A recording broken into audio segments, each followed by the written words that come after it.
Olá, eu sou Renata de Oliveira Silva, eu sou advogada, atuo na área de Direito Civil e Direito de Família.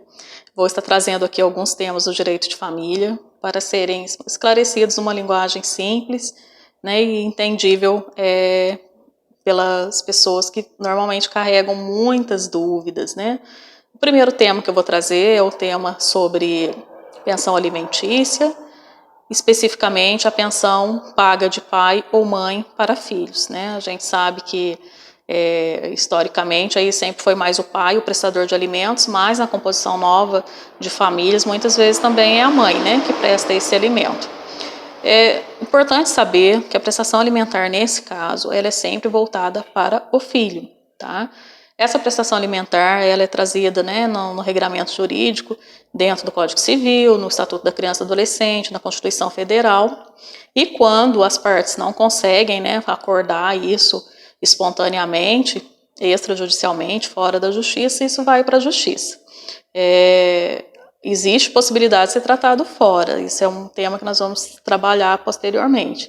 Quando vai para a justiça, a gente já sabe que tem uma carga emocional muito grande, às vezes relações desfeitas, né? E às vezes essa carga de sentimento esbarra muito no direito da criança ou do adolescente que precisa daquela prestação alimentar. Essa prestação alimentar, ela advém da questão do poder familiar que o pai e a mãe têm sobre um filho. Se ele tem poder familiar, ele tem a obrigação, né, de prover pelo sustento dessa criança ou desse adolescente, desse filho, tá? E aí, a pergunta que sempre vem muito para nós é como, mas doutor, é 30%, é 33%? Isso é uma lei? Na verdade, isso são decisões recorrentes que o judiciário traz, né? Quando fica na mão do juiz, as partes não conseguem firmar um acordo. Normalmente, numa quantidade muito grande de julgamentos, nós temos essa fixação, né? 30% de rendimentos líquidos, quando o advogado assim pediu, né, sobre rendimentos líquidos, que incluem horas extras, comissões, essas variáveis, né, que compõem o rendimento de quem paga a pensão, e ou 33%, né, ou em caso de desemprego ou emprego formal, 30% ou 33% de salário mínimo. Isso hoje é o que a gente percebe nessa recorrência de julgamentos. Então, deixou para o juiz decidir, as partes não fizeram um entendimento amigável sobre isso, né, conciliativo sobre isso, a gente tem uma chance muito grande de ser decidido dessa forma, tá? Agora, como que isso é tratado nas letras da lei?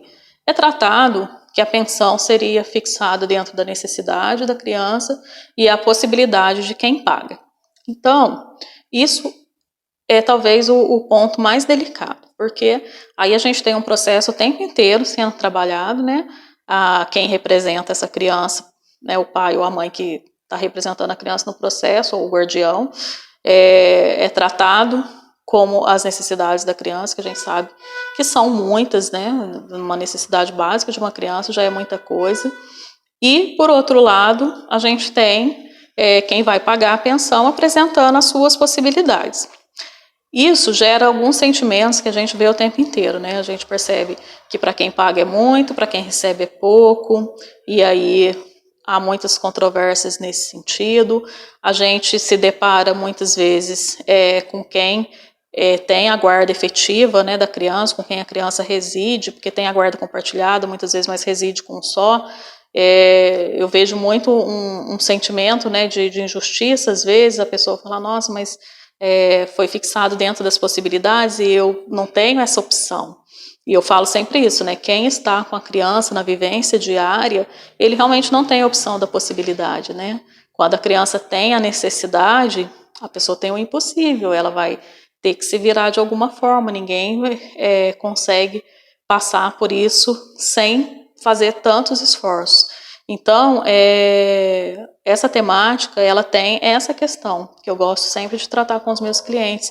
O direito de família caminha muito, né, nessas esferas, às vezes até meio psicológicas, porque a gente prevê, né, a necessidade da criança ali no papel, mas existem necessidades que aparecem, as fases vão mudando e a criança tem outras necessidades, existem as revisões que nós vamos tratar, mas falando na fixação dos alimentos, né, parece sempre que o ônus para aquele que realmente, efetivamente cria aquela criança na convivência maior, é maior, né? É uma condição de ter que se esforçar mais. Então, é importante saber do direito de família isso, né? Que se for para você judicialmente trabalhar essa questão, pense sempre, né? Que a lei vai falar lá sobre a proporção, também hoje é uma outra questão, a possibilidade, a necessidade, né? Que os juízes têm decidido muito na questão de 30%, 33% de rendimentos líquidos, mas que a gente tem relações humanas, né, e uma relação muito forte e uma relação que muitas vezes é base da nossa sociedade, as relações familiares são a base da nossa sociedade, né? E aí você tem ali uma relação temporária, material, né? Porque a pensão alimentícia, ela é temporária, vai chegar um dado momento que o filho não mais será, haverá necessidade, não terá esse direito, desde que ele não seja incapaz, mas a relação pai-filho, mãe-filho, ela é para sempre. E aí, eu sempre converso muito isso, tento sensibilizar as partes com essa questão, né? Será que você pode se esforçar mais por um tempo para poder ajudar essa criança a viver com dignidade, garantir um direito constitucional que ela tem, né? Garantir um padrão de vida que ela tem, né? Melhorar o padrão de vida que ela tem por um tempo? Porque às vezes 18, 20 anos parece muito, mas é um tempo na vida, né? Quando a gente passa dos 40, a gente sabe disso. E, ao mesmo tempo, a relação de pai e filho para sempre.